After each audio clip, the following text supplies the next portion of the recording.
নমস্কার বন্ধুরা, আমি সাথী। আপনাদের যখনই কিছু মন পছন্দ খাবার খেতে ইচ্ছে করবে, ইউটিউবে গিয়ে লিখুন সাথী কুকিং আর আমার চ্যানেলটি সাবস্ক্রাইব করে রাখুন, যাতে আমার রান্নাটি সবার আগে আপনাদের কাছে পৌঁছে যেতে পারেন। আর আজকের আমি নিয়ে এসেছি আলুর ভুনা আর পরোটা।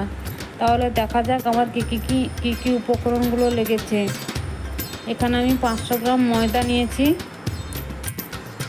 আর আগে থেকে আলু সেদ্ধ করে ছোট ছোট করে কেটে রেখেছি। দেখো, একটা আলু 4 ভাগ করেছি। আর টমেটো দুটো বড় বড় সাইজে লম্বা লম্বা করে কেটে নিয়েছি। আর ক্যাপসিকাম আমি এখানে হাফটা নিয়েছি, একটার হাফ লম্বা লম্বা করে কেটে নিয়েছি। আর ধনে পাতা কুচি, টক দই 200 গ্রাম। আর এখানে আমি নিয়েছি দেখো গোলমরিচ 1 চামচ, কাঁচা লঙ্কা 5টা, কাশ্মীরি লঙ্কা, কেশরি মেথি, গরম মশলা, হিং, আদা, হলুদ আর ধনে গুঁড়ো, গোটা জিরে। একটা মিক্সির জার নিয়েছি টমেটোগুলো পেস্ট করার জন্য।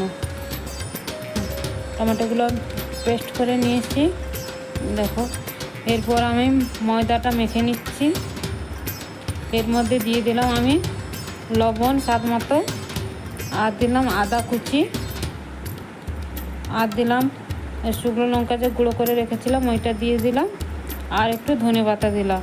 তোমরা চাইলে এখানে একটু রসুন দিতেও পারো, রসুন কুচি দিলে খুব সুন্দর লাগবে।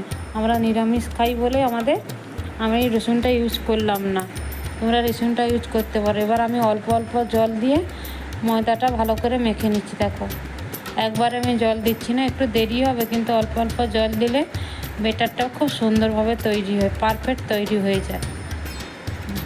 আর দেখো আমার ব্যাটারটা পুরো পারফেক্ট তৈরি হয়ে গেছে। এবার এটাকে আমি ঢেকে দিয়ে আর মশলাগুলো আমি তৈরি করে নিচ্ছি। দেখো, এটাকে আমি ঢেকে রেখে দেবো 10 মিনিটের জন্য। এবার আমি একটা বাটি নিয়ে নিয়েছি, ওর মধ্যে টক দই 200 গ্রাম দিয়ে দিলাম। মশলাটা রেডি করে রেখে দেবো। টক দইয়ের সাথে মশলাটা আমি মিশিয়ে নিচ্ছি। কাশ্মীরি লঙ্কার গুঁড়ো 1 চামচ দিলাম, হলুদ গুঁড়ো 1 চামচ, একটু বেশি দিলাম, আর ধনে গুঁড়ো দিলাম 2 চামচের মতো। দিয়ে আমি ভালো করে মিশিয়ে নিচ্ছি একটু অল্প জল দিয়ে। দইয়ের সাথে আগে থেকে মশলাটা মিশিয়ে নিলে মশলাটা বেশ ভালোই হয়, আর মশলাটা অনেকক্ষণ কষতে হবে। এবার আমি একটা কড়াই বসিয়ে দিয়েছি, তার মধ্যে তেল দিয়ে দিয়েছি। আমি একটু হিং দিয়ে দিলাম, নিরামিষ রান্না করছি বলে হিংটা দিয়েছি। তোমরা এই টাইমে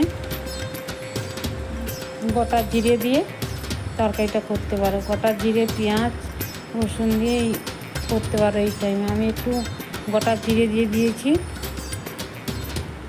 তারপরে আদা কুচি দিয়ে দিলাম। গ্যাসের লোটা একদম হালকা করে রেখেছি। তারপরে ওই যে আগে থেকে আমি দইয়ের সাথে যে মশলাটা রেডি করে রেখেছিলাম ওইটা দিয়ে দিলাম। দিয়ে খুব হালকা আঁচে মশলাটা কষে নিচ্ছি। দেখো, খুব হালকা আঁচে মশলাটা কষছি।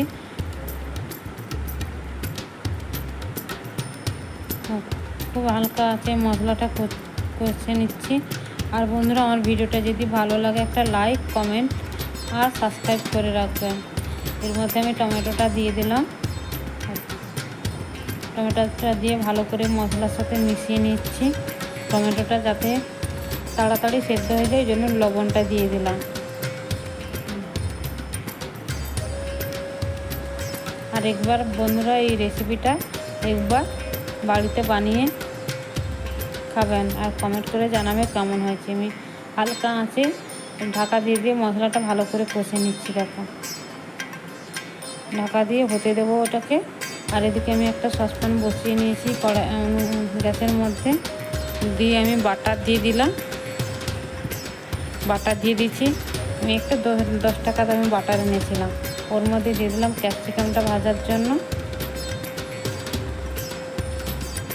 খুব হালকা আঁচে আমি ভেজে নিচ্ছি। এর মধ্যে আগে থেকে যে কুচনো আলুগুলো দিয়ে দিলাম।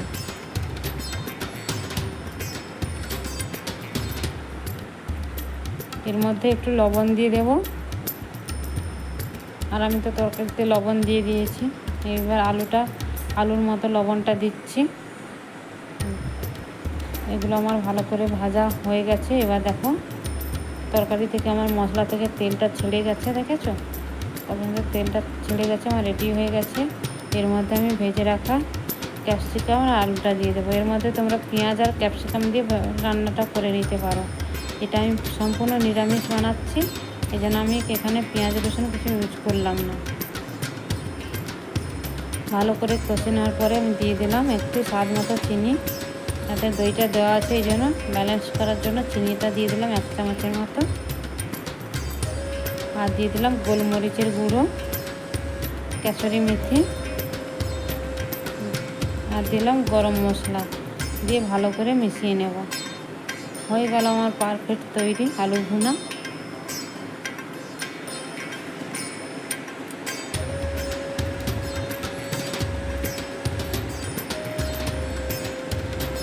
এরপরে উপর থেকে আমি দিয়ে দেবো একটু কুচনো ধনেপাতা দিয়ে দিলে একদম আমার পারফেক্ট হয়ে গেল রান্নাটা। দেখো কুচনো ধনেপাতা দিয়ে দিলাম।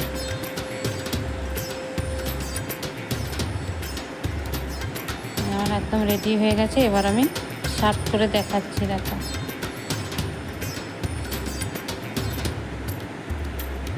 একদম রেডি হয়ে গেছে। এরপরে আমি ওই ব্যাটারটা ঢাকনা খুললাম, ওর মধ্যে 1 চামচ ঘি দিয়ে দিলাম। ঘি দিয়ে ভালো করে ব্যাটারটার সাথে মিশিয়ে নিচ্ছি। আর ওদিকে গ্যাসের মধ্যে আমি একটা তাওয়া বসিয়ে দিয়েছি, দিয়ে ওর মধ্যে আমি এইভাবে ব্যাটারটা দিয়ে হালকা হাতে এভাবে ভালো করে গোল গোল করে একটু শেপ দিয়ে নিচ্ছি।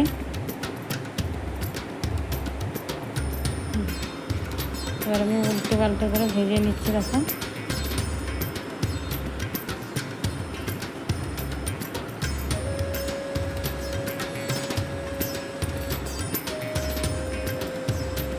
এর মধ্যে আমি একটু তেল দিয়ে দিলাম।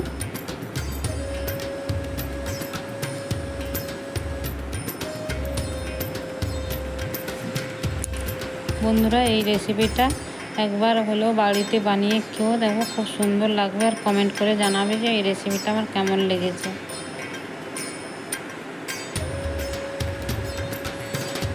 আর একটা বানিয়ে দেখাচ্ছি আমি।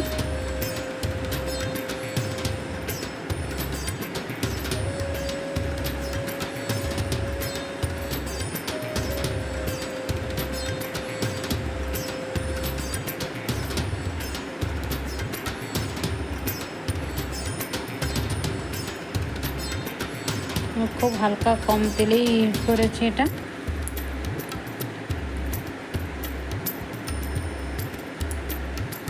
এখন চেপে চেপে ধরে রাখলে দেখো কত সুন্দর ফুলে উঠেছে।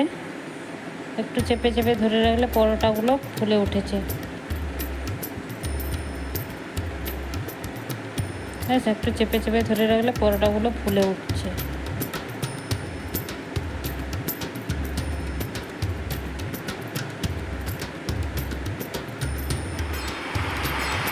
ঠিক আছে বন্ধুরা, আবার দেখা হবে নেক্সট একটা ভিডিও নিয়ে। ভালো থেকো। আমার ভিডিওটা যদি ভালো লাগে কমেন্ট করে জানিও। ভালো থেকো। আবার দেখাবো অন্য একটা রেসিপি নিয়ে। Good night.